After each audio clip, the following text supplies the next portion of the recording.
Well, it's a lovely day for planting here in Westchester, Pennsylvania, Zone 6B. So what am I planting today? Two different species of Liatris. In particular, Liatris spicata and Liatris pycnostachya, both of which are North American native plants. Along with these two species of Liatris, there is a third one, Liatris aspera, which is also commonly found here in garden centers in North America. And all of them are commonly known as different types of blazing star.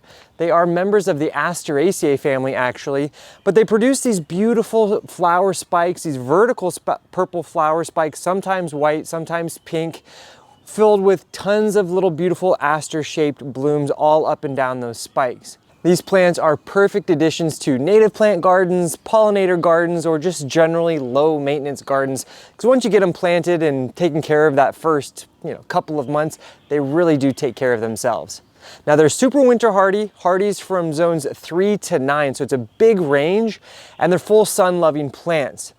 As North American natives, they're also very well adapted to our clay soils. And while both of these two species will become rather drought tolerant once they're established, the spicata will prefer slightly more moist conditions, while the pycnostachya can definitely handle some drier conditions. As they will be blooming in the late summer, some great companions would be things like Rudbeckia black-eyed Susans. I also love to pair them with Asclepias tuberosa, some Echinacea coneflowers, as well as things such as Coreopsis. When choosing where to plant our Liatris, keep in mind that they will grow around 18 to 24 inches in width. The pycnostachya is one of the taller growing Liatris available. These can even reach heights of 4 or even 5 feet tall. So I'm gonna put one right here in this garden bed to give some additional interest, some height here in this garden bed. One thing that is interesting, if you're giving them too fertile of conditions, that can actually cause them to get a little bit floppy. So by situating them in less than optimal growing soil conditions, that's actually going to be beneficial to their growth, keeping them stronger and more upright. There's nothing too particular about getting them planted when they're started in a potted plant. Always break up those roots a little bit. And once you have your location, always like to move the mulch out. Now this is relatively fertile soil, so hopefully it's not too fertile. And there you can see some of my Pennsylvania clay down here as I dig a little bit deeper. And they certainly don't mind if there is some rocks in there. That'll be great.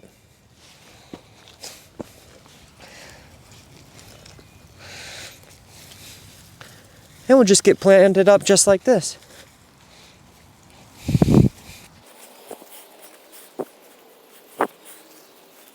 Bring that mulch back around, and there you go. Nothing to it.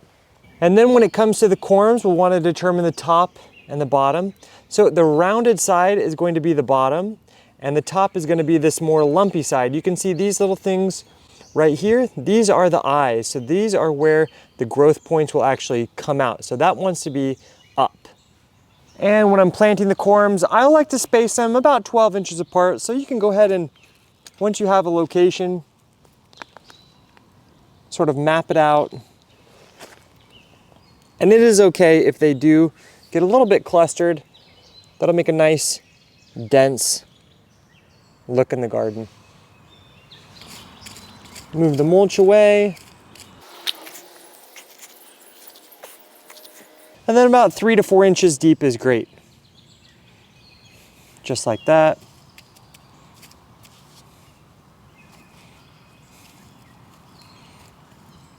And there you go. Simple as that.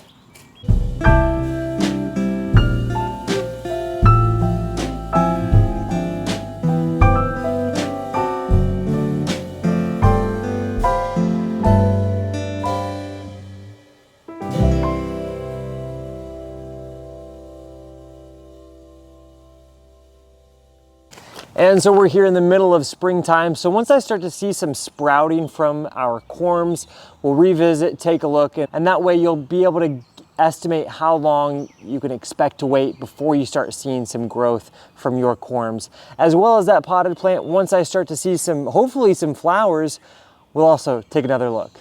Well, it's only been a couple short weeks and I'm already seeing some growth from some of the bulbs that we planted. Not all of them have sprouted just yet, but a few of them are already peeking up out of the ground. That's awesome, super quickly. If they don't all sprout at exactly the same time, don't worry, that doesn't mean the other bulbs have failed. Give them time and they'll all eventually catch up. So here I have some other Liatris that I planted at the same time back in my pollinator garden. And you can see they're creating those really beautiful vertical spikes. And as they start to get a little bit bushier on the top, that's the signal that they're going to start to produce their flowers. And I just love how they look when the wind sways. They gently sway, but they're nice and strong, so they're not gonna fall over or flop over. Well, so now you can see there's a lot better growth coming from those Liatris. All those nice little tufts of foliage are them. Now this one over here looks like it went straight to flowers. So, you know, there could definitely be some variation, especially that first season. If you're planting the bulbs, it could be a bulb mix with a bunch of different kinds of bulbs. It's really hard to know exactly when you buy a big bulk bag like that. But I'd say these are looking pretty darn good. And these ones also are looking pretty good. You can see flower buds are just getting started. Right there. Just starting to get developed. All right, well, let's take a look. You can see the Liatris, those guys are looking pretty good. And this guy has decided to bloom, which is absolutely beautiful. And as we are here in the middle of August, this is probably about as big as these bulbs will grow this first season. Certainly next season they will get even larger. And you can see back here in this other section of the garden where I had planted the actual container plants. They bloomed beautifully. Now they're finished, but while they were in bloom, they had some monarchs. And just this past week, I had the opportunity to go to the Mount Cuba Center Botanical Gardens in Delaware, and their Liatris was blooming gorgeously out in their prairie. They had butterflies flittering and floating all over the place.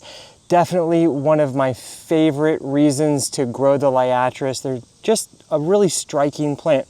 So if you're looking for a lovely plant that creates a nice tuft of basal foliage with some vertical spikes that produce purple blooms, well, look no further than Liatris. Anyways, I hope you found this video enjoyable and perhaps gave you some inspiration to go plant some Liatris in your garden this year or next year. Anyways, thanks for joining me here on Plant Vibrations. I'll catch you next time. Ciao.